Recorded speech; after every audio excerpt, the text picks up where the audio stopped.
ان اللہ کان علی کل شیء شہیدا، یقیناً اللہ تعالیٰ ہر چیز پر گواہ ہے۔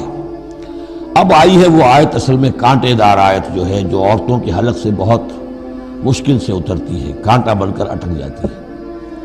الرجال قوامون علی النساء، یہ تمہید تھی ساری، ایک سورہ بقرہ میں تمہید آ چکی تھی، علیہن لہن مثل الذی علیہن بالمعروف وللرجال علیہن درجہ، یہ کہہ کے بات چھوڑ دی۔ آگے آئے لا تتمنوا ما فضل اللہ بعضهم علی بعض، اور مزید اس کے لیے ذہنی جو ہے تیاری کر دی۔ اب آ رہی ہے وہ چیز جو چبھنے والی چیز ہے۔ الرجال قوامون علی النساء، مرد عورتوں پر حاکم ہے۔ یہ میں ترجمہ زور دے کر رہا ہوں۔ یہ قامہ جو ہے، قامہ جب علا کے ساتھ آئے گا تو کچھ اور معنی ہوں گے، قامہ بے کے ساتھ آئے گا کچھ اور معنی ہوں گے۔ قامہ بے کسی شے کو قائم کرنا، کونوا قوامین بالقسط، اسی سورہ مبارکہ میں آیت آ جائے گی، کونوا قوامین بالقسط، عدل کو قائم کرنے والے بن کر کھڑے ہو جاؤ۔ قامہ علا، کسی کے اوپر، سر پر مسلط ہونا، یہ ہے گویا کہ ایک درجہ حاکمیت ہے۔ گھر کے ادارے میں حاکم ہونے کی حیثیت مرد کو حاصل ہے۔ سربراہ خاندان جو ہے وہ مرد ہے، عورت نہیں۔ عورت کو بہرحال اس کے ساتھ ایک وزیر کی حیثیت سے کام کرنا ہے، یہ ہے اس کا اصل رول۔ اسی لیے میں بیان کر چکا ہوں کہ وہ جو نسیان کا معاملہ تھا، اللہ تعالیٰ نے اس کے اندر، چونکہ یہ سیکنڈ رول پلے کرنا ہے اسے یقیناً اس کے جذبات کو تو زیادہ ٹھیس پہنچنے کا امکان رہے گا۔ آدمی کو، ہر انسان، مرد بھی چاہتا ہے میری بات چلے، عورت چاہتی ہے میری بات چلے۔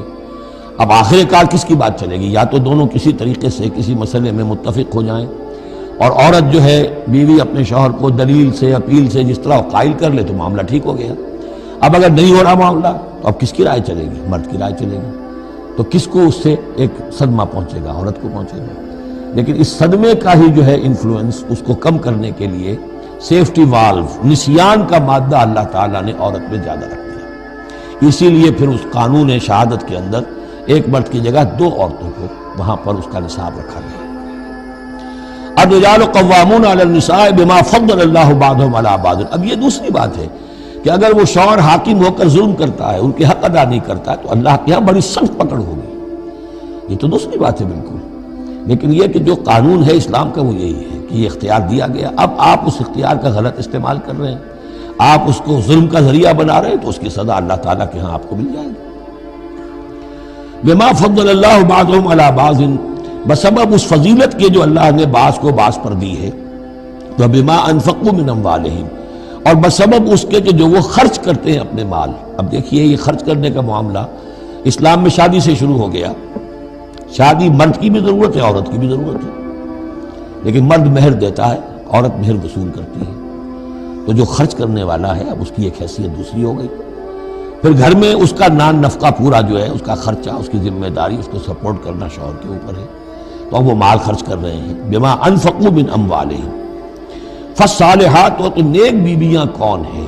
جو کہ ایک یوں سمجھیے قرآن کے نزدیک ایک عورت کا جو اچھا کردار ہونا چاہیے، ایک خاتون خانہ کی جو بہترین روش ہونی چاہیے، وہ یہاں 3 الفاظ میں آئی ہے۔ فالصالحات، نیک بیویاں قانتات، ایک تو فرما بردار ہوتی ہے، شوہروں کی فرما بردار۔ حافظات للغیب، غیب میں حفاظت کرنے والیاں، یعنی ظاہر بات ہے کہ مال ہے کسی کا تو گھر میں ہے، وہ تو کام پہ چلا گیا ہے، اب وہ کس کی حفاظت میں ہے؟ بیوی کی حفاظت میں ہے۔ اسی طرح اب بیوی کی جو عصمت ہے وہ در حقیقت مرد کی عزت ہے، اب وہ اس کی عزت کی حفاظت کرے اس کی غیر موجودگی میں۔ اسی طرح مرد کے راز ہوتے ہیں، سب سے زیادہ بڑھ کر جو ہے رازدان وہ تو بیوی ہوتی ہے۔ تو 3 اعتبارات سے حافظات للغیب، حافظات للغیب، غیب میں حفاظت کرنے والی ہیں۔ حفاظت کرنے والی ہیں شوہر کے مال کی، شوہر کے رازوں کی، اور شوہر کی عزت کی۔ بما حفظ اللہ، اللہ کی حفاظت سے، حفاظت ہے تو اللہ کی، لیکن جیسے رازق اللہ ہے لیکن کام تو انسان کو کرنا پڑتا ہے، رزق کمانا پڑتا ہے۔ واللاتی تخافون نشوزہن، اور وہ خواتین کے جن کے بارے میں تمہیں اندیشہ ہو جائے ان کے اندر سرکشی کا، ضد ہے، ہٹ دھرمی ہے، بات نہیں مان رہی ہے، اپنی بات منوانی ہے، کسی نہ کسی طریقے سے گھر کی فضا خراب کی ہوئی ہے، یہ ہے نشوز۔ ذہناً تسلیم نہ کرنا کہ میری حیثیت جو ہے وہ بہرحال شوہر کے تابع دار کی ہے۔ اس کو اگر تسلیم نہیں کریں گے تو ظاہر بات ہے فرکشن ہوگی، اور فرکشن جو ہے اس کے نتیجے کے اندر وہ گھر کے اندر جو ہے وہ ایک فساد پیدا ہوگا۔ واللاتی تخافون نشوزہن فعظوہن، تو ان کو پہلے تو نصیحت کرو، واہجروہن فی المضاجع، دوسرے تنبیہ کے طور پر ان سے تعلق اپنے بستر علیحدہ کر لو، اور ان کے ساتھ وہ تعلق ذل و شو جو ہے کچھ عرصے کے لیے بند کر دو۔ وَاضْرِبُوهُنَّ، اس پر بھی ٹھیک نہ ہو تو انہیں مارنے کی بھی اجازت ہے۔ اس میں حضور نے جو روکا ہے وہ یہ ہے کہ چہرے پر نہ مارا جائے، اور کوئی ایسی مار نہ ہو جس کا مستقل نشان جسم پر پڑے۔